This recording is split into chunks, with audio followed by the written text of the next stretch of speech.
એ ગીત જ્યારે દિવાળીબેન ગાય ત્યારે મને આજથી 200 વર્ષ પહેલાંની વાત યાદ આવે. ત્યાંથી ઊભો એ ભાઈ તને કેટલા વર્ષ થયા?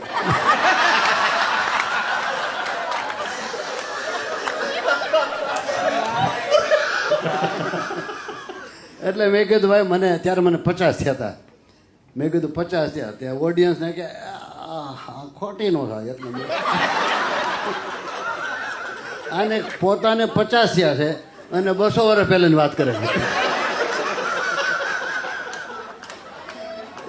આ બધા તમે તમારું તો લવારી અત્યારનું છે. હું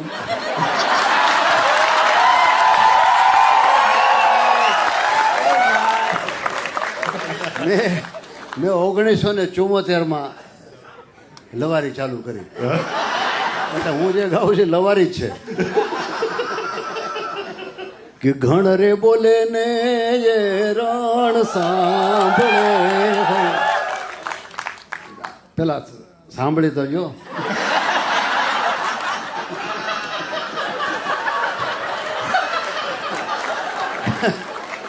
ભાઈ પહેલી વખત કોઈ એક સામટા આખા ઓડિયન્સનો વારો લીધો છે. ના તમારા મારા માટે પહેલી વાર નથી.